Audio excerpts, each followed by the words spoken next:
Good evening, everyone. Thank you so much for coming out this evening. We're really excited to have two of our favorite people back, Stephen Coonts, who's made a special trip down here to Arizona to join his partner in writing in crime, not this time, in aviation history, right?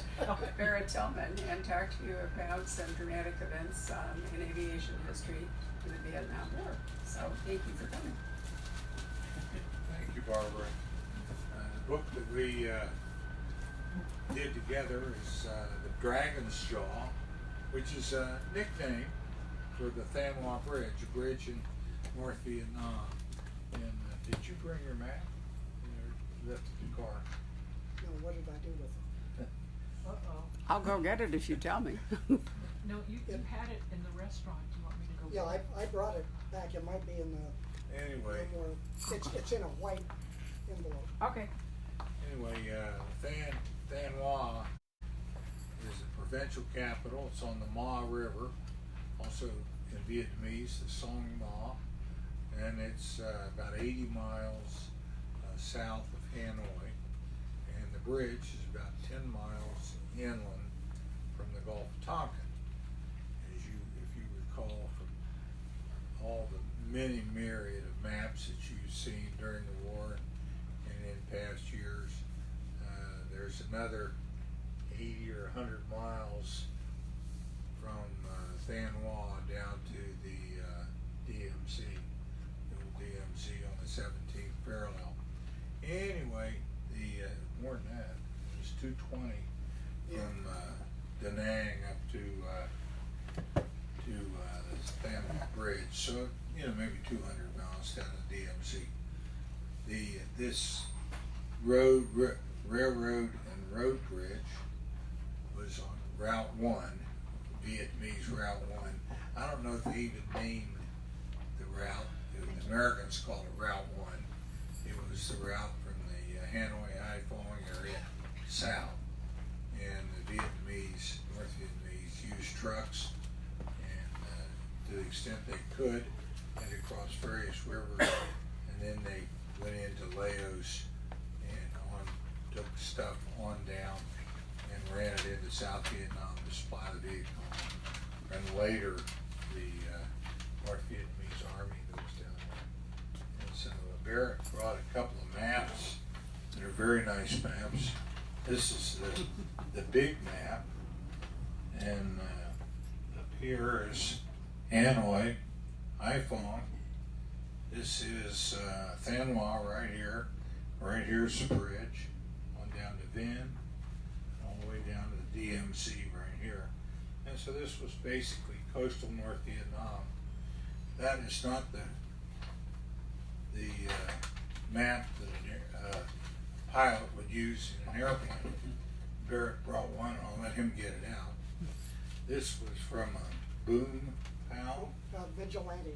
Vigilante pilot, and it's still marked up for one of his missions. And this is a really a collector's item at this point. This shows, this is obviously part of a much bigger map. It's been cut down so it could be folded up and carried on the pilot's kneeboard. And I've always said that the human thigh is the best map holder ever devised. yeah, as you can see, Hanoi's cut off. Right here is Haiphong, and you go on down, and right here is Than Hoa, and there's the bridge, the Dragon's Jaw. And just for the fun of it, you could see how this pilot, he had planned his route. He was on an ingress right there, because that's an easily identifiable feature. And he was going to fly down here, make this turn, come down here, all this while the cameras are rolling, roll out and come back across and go down and out here. If you see these marks here, they're minutes. Actually, they're 30 seconds. Here's 1 minute, 2 minutes, 3 minutes, 4 minutes, 5, 6, 7. There's 7, and he's out. He's going to be running really fast, about 600 knots. he's going to be right at the speed of heat because they're going to be shooting like wild men at him all the time. It's over the beach. The pictures that the vigilantes took, some of the pictures are in the book. And if you have a book in your hand, if you flip to the pictures, you'll see the pictures of the Panama Bridge and in good days, and then when it's in the river. And those pictures were taken by vigilantes running fast, as the guy says, alone and unafraid, and getting shot at all the time. And then there's a few pictures of people snapped in their cockpits. You would think that a attack pilot who's getting shot at and has to drop bombs and everything else wouldn't have time to pull the camera. But you know, there's all time for everything. You let the plane fly itself, and you take your 35 millimeter and you're taking pictures for your bomb. You know, so there's a few of those in there too. I'll let Barrett talk about. Barrett is the probably the premier naval or aviation historian alive today, and he and I got together for this book, and he did the research, and he knows anybody that's ever in military aviation from World War II on, and he's usually got him on his Rolodex. But anyway, Barrett, you tell him how you did the research. Well, really without knowing it, I started researching this book probably around 1987 or 8 when I was editor of the Tailhook Association's quarterly journal. And in talking to Vietnam era aviators, I kept hearing different numbers for how many American aircraft were lost attacking Than Hoa Bridge. And they were all over the place, from 10 to over 100. The Vietnamese claimed 104 or 5, but as Steve says in the book, the commies lied a lot. So one of the items in our archive was a printout about that thick, compiled by the Center for Naval Analysis, and it listed every in-flight loss of U.S. Navy, Marine Corps, and Air Force aircraft in the Southeast Asia theater, and that's from basically 64 to 73. So I spent spare time, had to be a couple of weeks, laboriously going through the list, and there's about 3,000 of them. Although my task was somewhat simplified because we had almost no operations over North Vietnam from early 68 to early 72, but still it's almost 2,000 entries. The number I came up with was 11, and on that April day in 2014 when Steve called me and said, hey, let's write a book, I already had the skeleton for what became Dragon's Jaw. And over the subsequent 5 years, and it was almost 5 years to the day since we started to publication, I was able to narrow down about 3 others. So total of 14 verified American aircraft lost attacking the Dragon's Jaw. And there's an appendix in the back of the book that lists each of them. Huge variety of aircraft, from propeller-driven A-1 Sky Raiders that provided what we call RESCAP, or Rescue Combat Air Patrol, to downed aviators, to F-8 Crusaders, F-105 Thunder Chiefs, which conducted the first 3 or 4 strikes on the bridge in 1965, up to a lumbering 4-engine Air Force transport, the C-130 Hercules, in an innovative but doomed effort to drop giant mines upstream of the bridge, and they had multiple sensors on them that were supposed to detonate when the mines passed under the bridge. None of them worked, and the bridge still stood. But one of the things Steve and I agreed upon early on was that this is not a techie airplane story. This is a story about American warriors who lived and died and bled, and some of them endured 7 years of brutal captivity. So behind each of those losses and behind each of the approximately 850 sorties that were flown against the bridge in all that time, there's flesh and blood people. And we were extremely fortunate. Early on, Steve had put out what we'd call an all-con message to his A6 intruder community. If you have a story about the bridge, let us know.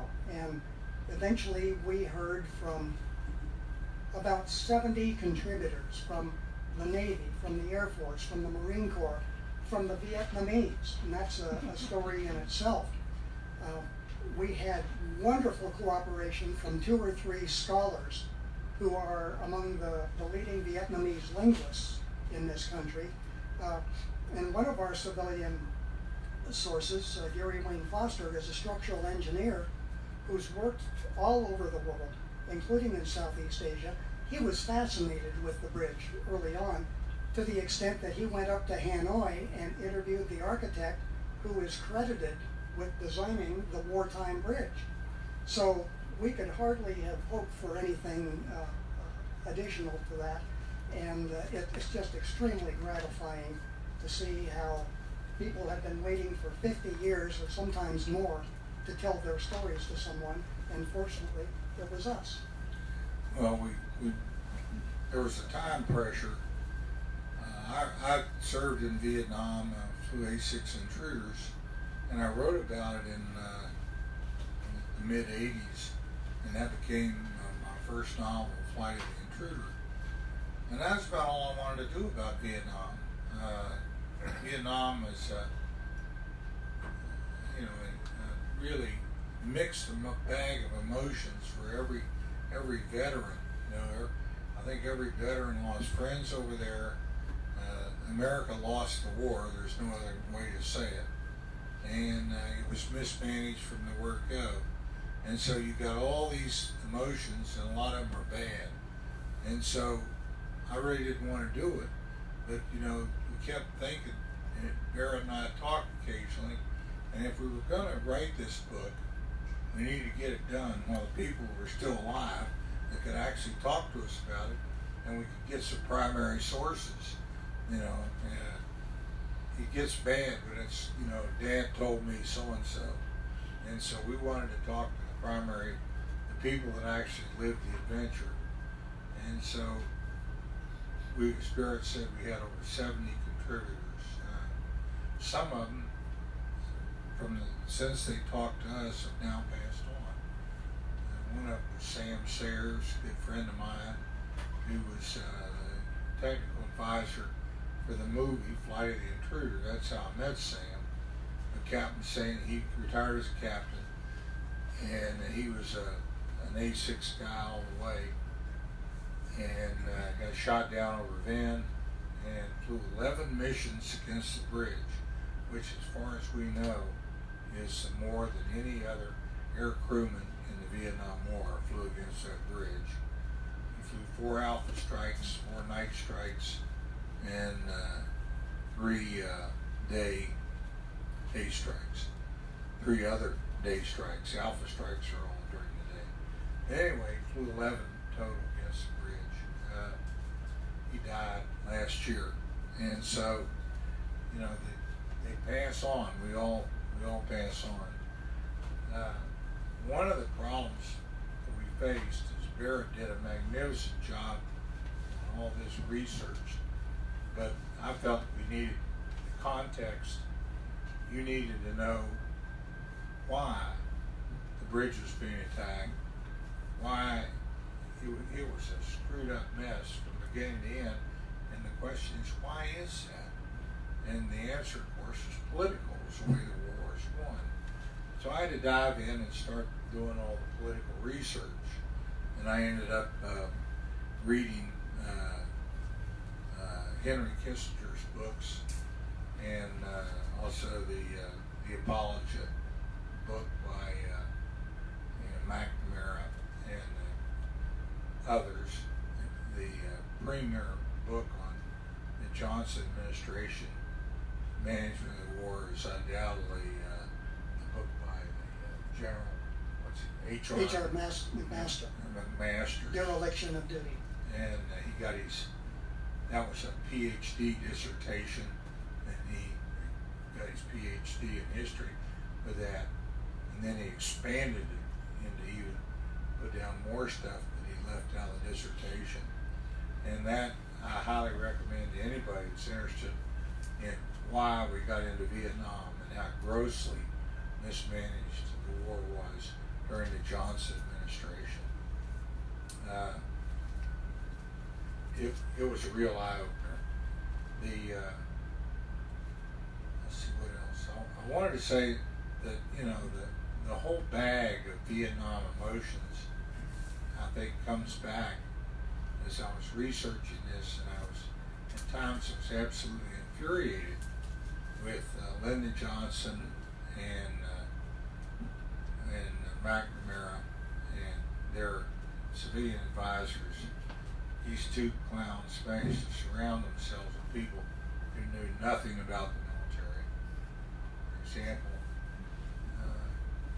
McNamara had been a statistician for Henry Arnold, Hap Arnold, during World War II, and then he went on and became a number cruncher for Ford, and he worked his way up the ladder. And when he was picked by John F. Kennedy to be Secretary of Defense, he'd been president of Ford Motor Company, a grand total of 3 weeks. Anyway, his field was quantitative analysis. In other words, analyzing statistics. And if you lived through the Vietnam War era, you remember all that body count stuff? They forced the troops to go out and count how many dead Viet Cong or North Vietnamese. That was McNamara. He figured if we were killing more of them than they were killing of us, we were winning. And that was very simplistic. But he failed to understand that America is a democracy, and North Vietnam was an absolute dictatorship locked in total war. North Vietnam has as many men as there were men in North Vietnam, and if they didn't go fight, they execute them on the spot. So they had an endless supply of recruits. We didn't. And so that was one of the major misunderstandings or errors that our political people made. And to every person who lost a friend, husband, son, Vietnam remains a huge tragedy, and it will always be. But the world changed due to Vietnam, and one of the changes was that the indigenous communist rebellions in Indonesia and the Philippines were put down by the government and the other folks that didn't believe in communism. They were defeated internally, and one reason they took heart from the fact the Americans were fighting in Vietnam. And so, in a way, the domino theory was indeed true. When South Vietnam fell, Laos and Cambodia immediately followed. The communists killed over 300,000 people, slaughtered them, murdered them. Of course, time moves on, but it didn't happen in Indonesia, and it didn't happen in the Philippines. And so it didn't go any further. But still, the whole Vietnam mess, the political miscalculations, the lies, the lies from the president, the stupidities are horrific. And I tried to capture some of that, but this isn't a book about the political war. All that is just context for the air war that these guys go out and strapped into the airplanes and went off to bomb the bridge, dived through the bridge. For most of the time it was there, was the most heavily defended target on Earth. It had more guns, more more SAMs, and they also brought in MiG fighters. And so between the guns, the artillery, the SAMs, and the MiGs, it was the most highly defended target on Earth. The Kremlin wasn't that well defended.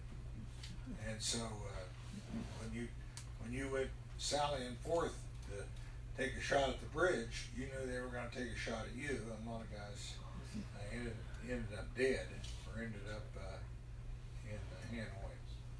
I guess any book about the air war in Vietnam would be incomplete without talking about the POWs. And Barrett did a magnificent job of researching that, and so I threw in the Jane Fonda stuff, and also wanted to talk a little bit about a gentleman that I knew who died a few years ago, died in 1913, Robert Flynn.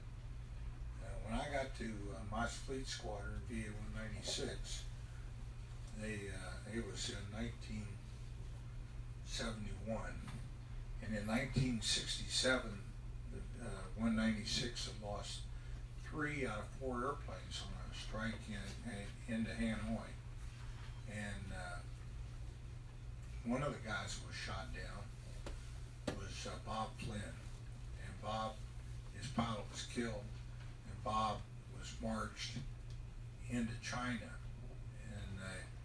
and then he was held in Beijing in solitary confinement for 7.5 years. He was tortured. His arms were put behind his back. He was had to eat like a dog off a plate. He had diarrhea, couldn't get his pants up and down, and he was kept in handcuffs for as long as 6 weeks at a time. He was treated like a subhuman. I went and got one of those POW bracelets. You remember those little silver bracelets? Robert Flynn. And I wore that all during the Vietnam War. And then after the war, I became an instructor at Attack Squadron 128, which is the A6 graduate school, if you will. It was called a replacement air group on the West Coast. That's where we took people that had not flown the A6, taught them how to fly this fleet airplane, and then sent them to a fleet squadron. Well, anyway, when they released the POWs, they came back, and Bob was in the hospital for a while, and they asked him to be the honored guest of honor at the Intruder Ball that August, and he was in Colorado Springs, his wife and family. So somebody went and got him in an A6 and flew him up to Whidbey, and they did the thing and did the party. And the next morning, since I didn't go, I was the only sober pilot they had, so they asked me if I would take Bob home. So I plunked him in the right seat. He was a BN. And we were about 36,000 feet over the Rocky Mountains somewhere. I rolled up my sleeve and pulled off my POW bracelet and said, "This is for you." And it was one of the great moments of my life. And I got to know Bob pretty well. He came to 128 as an instructor, and the CO wanted all these students who were going to fly A6s in the fleet to understand what it took to put your life out there and do what you're told no matter what. And so they asked Bob one afternoon at I always had an all officers meeting on Friday afternoon, and to explain what he'd been through. And so he stood in front of the group, and it was, these are not small groups. This was like 60 guys, and stood there and started talking about how his shoot down and how he was treated. And Bob almost had a nervous breakdown, and he got to crying, and as the memories came back of how terrible it had been, and he had emotional problems at the time, and he continued to receive psychiatric care all the time he was in the Navy, and he ultimately retired as commander. But basically, he buried the experience. He didn't even tell his wife and kids about it, and he just wanted to all that stuff to never think about it again. But that day, in the fall of 1973, he still had, it hadn't scabbed over, and he got to crying and remembered it, and he almost couldn't hang on to the podium. And believe me, there was a really quiet audience. And anyway, they took movies of it. And of course, years later, I wanted to do help Bob write his autobiography. And of course, the first thing I wanted, so there's movies. I'd been there, I'd seen it, I knew what this man had been through. Couldn't find it. The Navy lost him. And so anyway, the point is that people do have to live through this stuff, and some of them did live through it. Some of them died in captivity. Some were beaten to death. Some died of their injuries from their ejections, and then they all had to come home and pick up what was left of their lives to keep living. We ask an awful lot of our troops, our air people, the folks in the Army, the Marines, and I think that's, if you take anything home with it about this book, is how much we ask of these folks. One of the guys I know, a friend of mine, I went to flight school with back in 1968, was a guy named Jay Johnson, and Jay was an F-8 pilot in the final years of the Vietnam War. And he went on and stayed in the Navy and became Chief of Naval Operations, 4-star admiral. And Jay's fighter pilot. So I sent him, when we had our manuscript pretty well flanged up, I sent it to Jay and asked him to read it. And he came back and said, this has got to be it ought to be read, but not just to people who went in Vietnam. It ought to be read. I have no idea. It ought to be read to the people who are here today, are in the service today, and the people who are going to be in the service in the future. They need to know what they might be facing. We got to be honest with them. So that's the dedication. If you look in the book, it's dedicated to past, present, and future military aviators, and they've got to go out and lay it on the line when the American government decided at this time. We've had some really good feedback, and I'll let Barrett tell you about some of the feedback we've had from this book. Steve mentioned the political aspects that we dealt with, and there's no way around it. But I think we hit exactly the right balance between the wider war without trying to tell the entire story of the lost decade in Southeast Asia. And essentially, as the book took shape, we realized that Thanh Hoa Bridge is a microcosm of the entire Vietnam War. We didn't start out that way, but sometimes in writing a book, it's almost as if the story takes over, and that's what happened. The Dragon's Jaw took us by the hand and led us down what I think was the optimum path. There were a few bumps along the way. Steve referred to our characterizations of the Washington leadership, Johnson, McNamara, Rusk, the Joint Chiefs of Staff. And I think at 2 points in the process, our editor said, ooh, I don't know about this. We're going to have to refer the manuscript to legal. And I said, Bob, you should have seen the first draft. But eventually, everything went pretty much as we had written it for submission. The other thing that I'd like to point out as a student of literature, and I hope I don't sound pretentious in overstating that, but the bridge became a character in the book, a living, breathing, sentient entity. And it occurred to me that essentially what Steve and I had done was move the Beowulf saga from 10th century Iceland into the 20th century.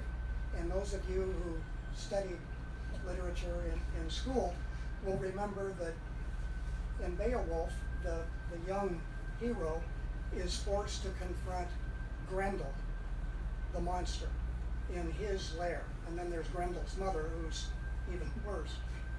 But the Dragon's Jaw Bridge became our Grendel, and on and off for a period of about 7.5 years, with some gaps in the middle, a generation of American airmen confronted that monster in its lair, surrounded by, as Steve said, anti-aircraft guns, surface-to-air missiles, small arms, sophisticated radar, Vietnamese jet fighters.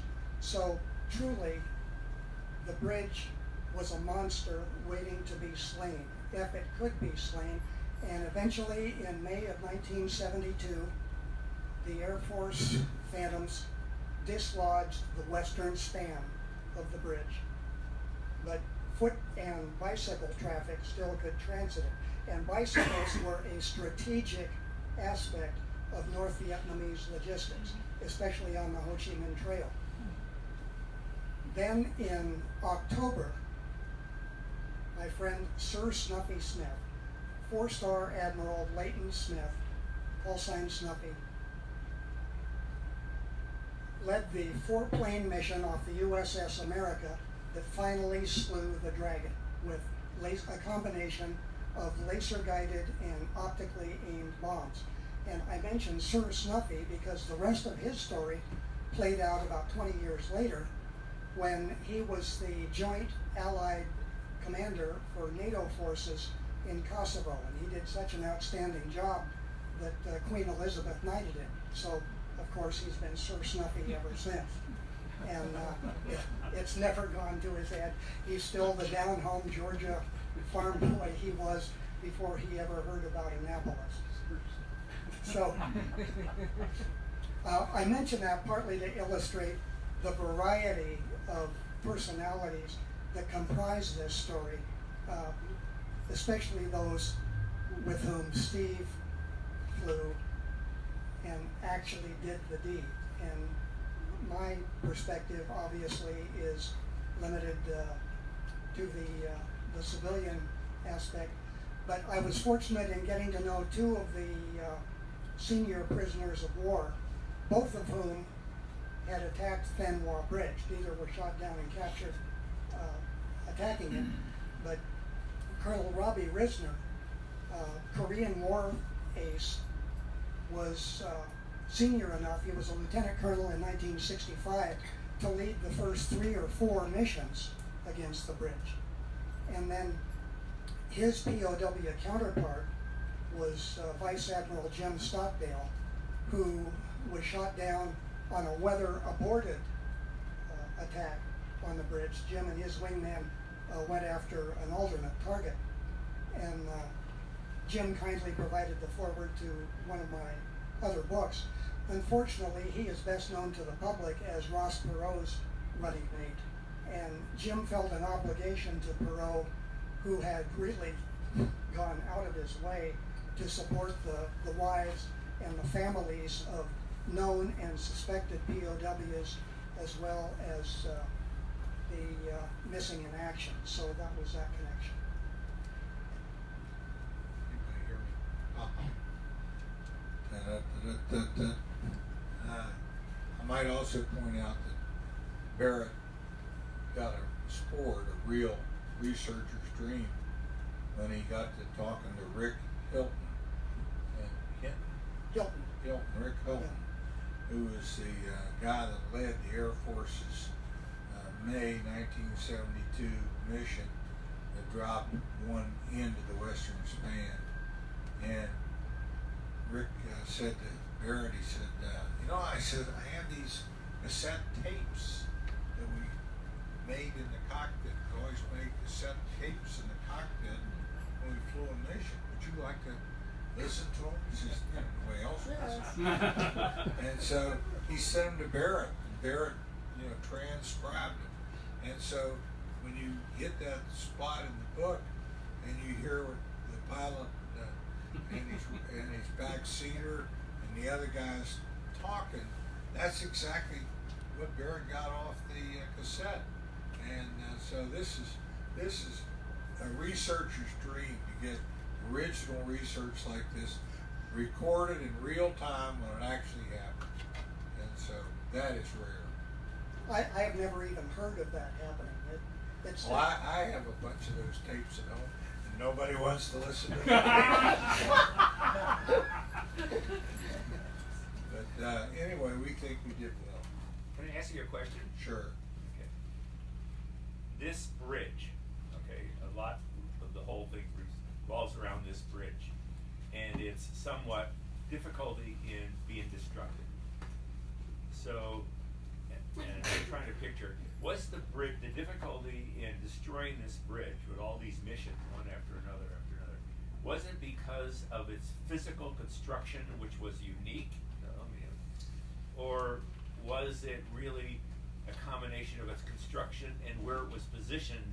You couldn't fly the plane over that terrain and get a good sighting on it. I mean, what was, or was it so well guarded you couldn't fly a plane over without the plane being shot down? What was it? Well, I think that was it protected or was it made by guns? They were heavily protected, but they were attacked anyway. I think that the answer is the bridge was just grossly overbuilt. Grossly overbuilt. Oh yeah. Yeah, Gary Foster, our resident structural engineer, said that the bridge was over-designed, over-engineered, and overbuilt. And that in combination with the fact that since 1953, at the end of the Korean War, and 12 years later at the start of the Vietnam War, the U.S. Air Force had forgotten how to destroy a bridge. It was an institutional lapse.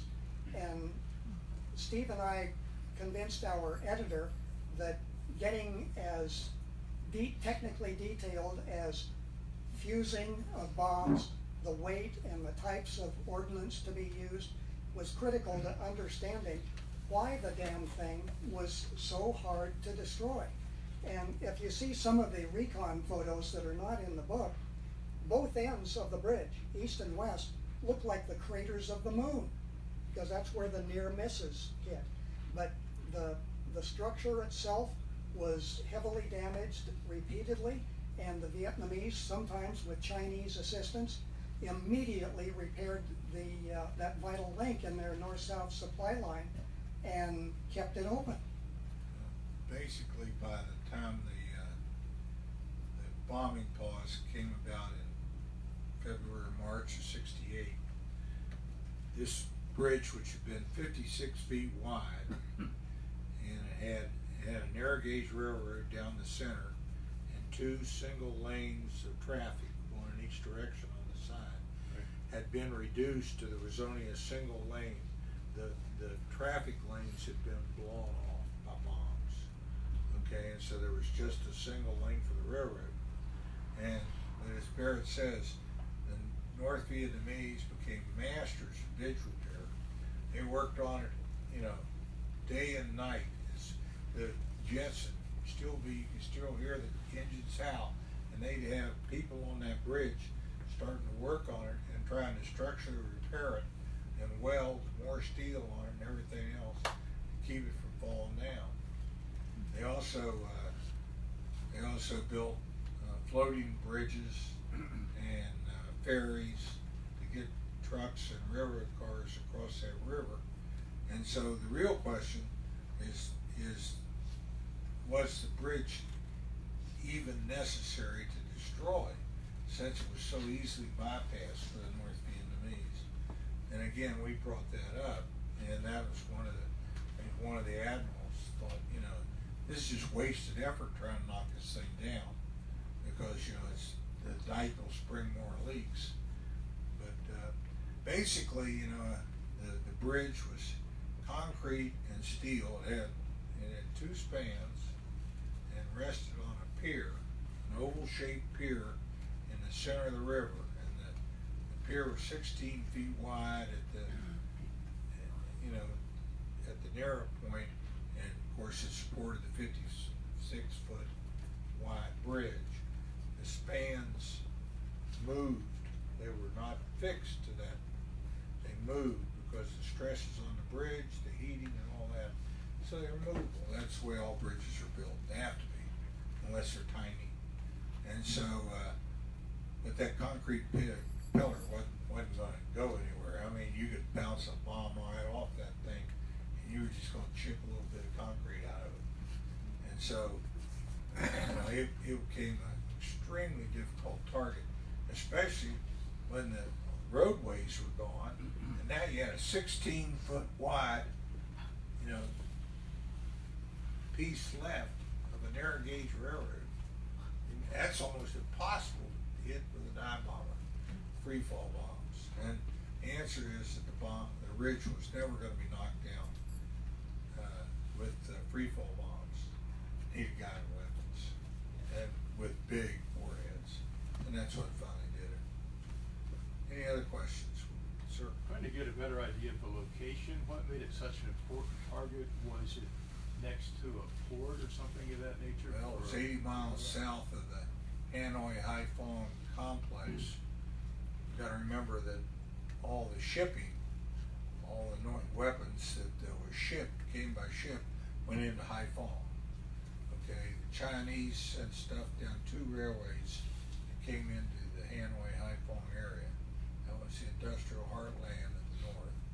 And then all that supplies, ammo, weapons, food, everything had to go down Route 1 and then eventually go over the mountains into Laos and be infiltrated 400 miles down into South Vietnam. And so why the Americans did put a force in Laos and cut the trail.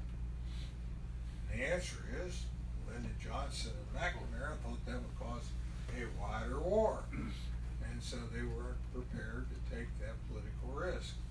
And so we lost 58,000 Americans in the war we lost. There's another aspect of that situation, and we address it in the book. Washington was terrified at the thought of a wider war, especially with China, and in the ultimate situation that somehow Vietnam, unlike Cuba, was going to lead to a nuclear confrontation with Russia. Well, anybody with two gray cells to rub together knew better than that.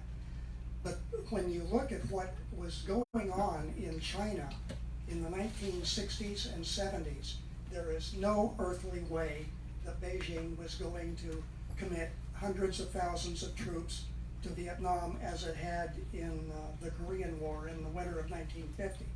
The reason being the Cultural Revolution, which was an ideological civil war between various political factions in the Chinese Communist Party, and what they called the Great Leap Forward, which was massively culturally upsetting because Mao Zedong wanted to evolve China from essentially an agrarian farming economy into a modern industrial state. And that was not going to happen in anything less than, pick a number, 20 years maybe. On top of that, Russia and China had practical and ideological differences as to how global communism should expand. And there was even a prolonged period of armed conflict between Russia and China in one of the offshore islands that abutted both nations, with casualties on both sides. So Steve and I kicked this around a few times. What in the world were Lyndon Johnson, Robert McNamara, and Dean Rusk thinking? They had to know what was happening in China, but still, they ignored the reality out of desperation, perhaps, to avoid pushing any military advantage that we had in order to avoid the non-existent prospects of a direct clash with China. It just was not going to happen. I want to thank you all for coming. One more.